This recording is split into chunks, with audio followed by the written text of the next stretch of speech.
I met a gypsy.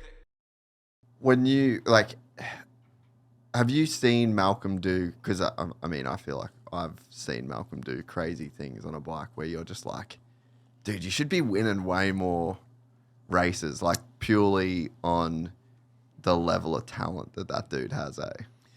It's so weird to me because I watch him and he's a bigger guy, right? But he rides the motorcycle kind of light. You know, I mean, yeah, if he clips something or whatever, it's a bigger issue. But like for the most part, like, I mean, how many big guys like him, you see him jump through whoops so precise and so good. Not alone can he blitz the whoops really good, but he's really, really good at jump. He's one of the best at jumping through the whoops. And him being as big as he is, you'd think that'd be hard. But yeah, I mean, and I think a testament to Malcolm's talent and ability to be great on a motorcycle.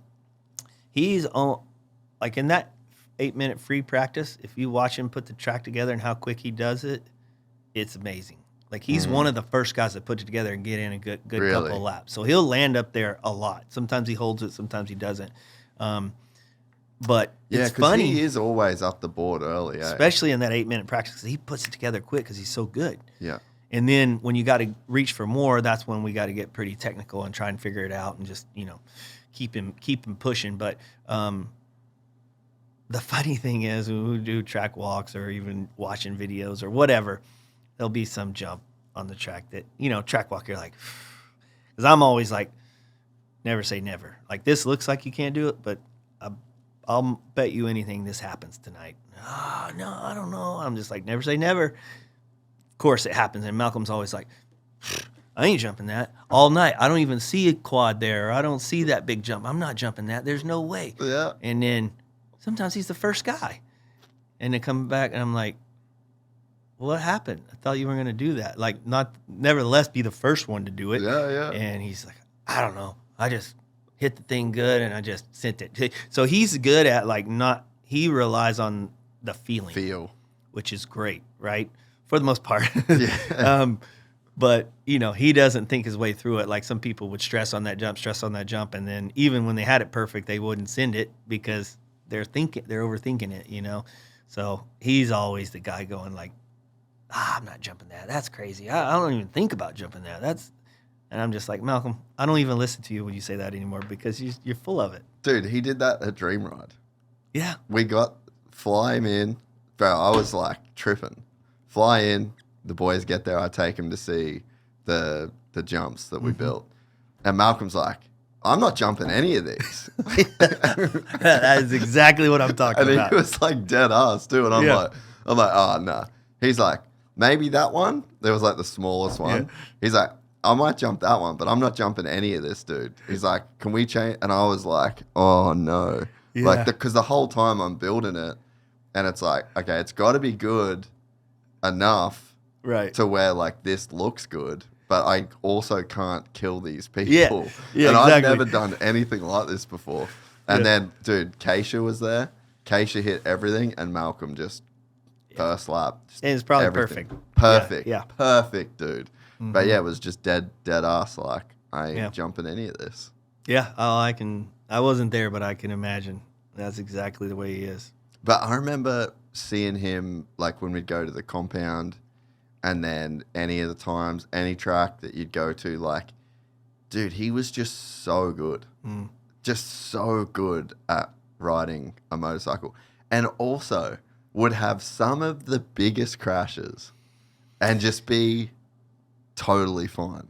Yeah, he's tough. He's very, very tough. I mean, with JDR, I remember when he started with us, he was like, yeah, when I get in trouble, when I'm about to crash, I give it gas and I just send it. And I was like, okay, yeah, right. Well, he proved that more than once to us. Yeah. And I remember the crash he had, it was, oh man, what stadium was it? It was in a whoop section.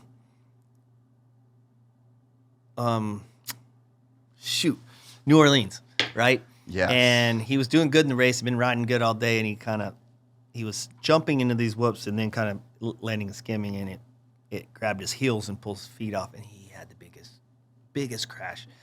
And I'm like, in the tower, like, all right, he's down. It's bad. It's like I'm ready to get down and go like check on him because I'm like, I not alone. I thought he was done with that race, but probably we're done for the Supercross series, right? Yeah.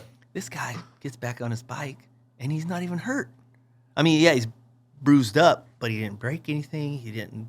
I mean, it's crazy. Like I've seen that guy crash really, really, really hard, and it's amazing to me. He is very, very tough, and his body is strong. I remember I can't remember like what we were shooting, but we were at the Stewart's place, and James, were you there the day? James had like a massive one. They were riding outdoors, and they had like this big single that jumped into like a sand roller section, and James just went, yeah. Dude, the motorcycle just went basically the whole length down the straight, and he got up the same thing. Yeah. He didn't even pick up his bike. He just got up and walked straight to the shop and then drove off, dude. Like, literally just left. Yeah. But yeah, and there was one at the test track where Malcolm went through the whoops, got loose, jumped fully across one rhythm lane, jumped out of. Do you remember that day? And he jumped out and like he saved it. Yeah. But I thought it was going to be the biggest crash of all time, and he jumped literally across 2 lanes into the fence. Yeah. Saved it. Was fine. Yeah. I was like, bro. And that stuff used to throw him off a little bit, but. Oh, here we go. Oh, that's it. Oh. Go back. Dude. Oh. See it pulled his feet off. Yeah. Yeah, that's... Dude. When he says, I just gas it and try to... Yeah, there you go. Look at him go. Yeah. Fully... Oh, my God. That is huge. Yeah, so I'm up there going, all right, our season's done. I'm getting down from this tower and got back to his bike, finished the race. Dude, JDR was sick. It was fun. It was really fun. For a team to just come out straight out the gate and be that legit. Yeah. Like, it was pretty good. Yeah. Podium in San Diego with Mossy. Mm-hmm. I remember that. Me too. Still got the photo. Yeah. Standing up on that the was block. Awesome. Yeah. I mean, and obviously we thought Malcolm was going to put it together for us, but a little too much of that right there. Crashing. But, I mean, he really hadn't taken motocross that serious. Yeah, it was. Up that, around then, you know? Yeah. No, he'll tell you. I just was like, didn't really care for it, and then all of a sudden he started like, all right, maybe I can do this, you know. And to be honest, if I'm being completely transparent, Malcolm is not a student of the sport, right? He doesn't like study it or just racing, period. He's just not that guy, you know, which is fine. He's different. His brother was the opposite, but Malcolm, you know, in the moment he's into it and he studies it for the day because it matters. But you take him away from racing, he won't be thinking about racing. He's easy. It's probably helped him last longer and stay happy in more of a happy place because, you know, when he's fishing, he's not stressing about what he's got to do that week or what's got to happen that weekend. You know, he's good at disconnecting. You know, I think a balance, you know, for him, if he was more of a student, could help him in some ways, but then it could hurt him in other ways of, you know, just being happy-go-lucky like he is. So, he's different, but it's a good way. Yeah, and he's just so good for the sport. Yeah. You know, like, I think he's... I'm really glad that he got a win this year because that obviously carries a lot of weight in the sport. Like, if you're a guy that has won a Supercross race, like, I mean, you'd know, like, you can carry yourself differently. Pretty short list. Yeah, exactly. And it's like he is under-leveraged.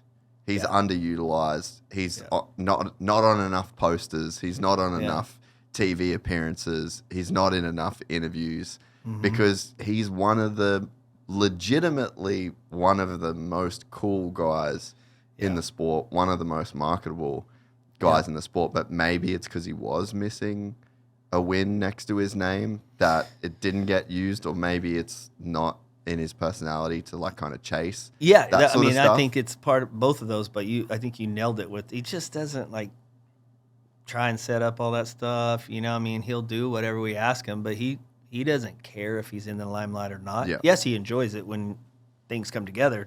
Don't get me wrong, but he's not looking for trying to build up his fame. Yeah. You know what I mean? Like, he's just not that type of guy, which makes you like him even more, Yeah. which would make it even easier, right? Yeah, yeah. But at the end of the day, he's just Malcolm, this happy young man that, is good on a motorcycle. Still real good at riding a dirt bike. Yeah. If you enjoyed this content, please like and subscribe. And to listen to the full 3-hour podcast, search Gypsy Tales in your favorite podcast platform or click the link in the description below. Gypsy Gang.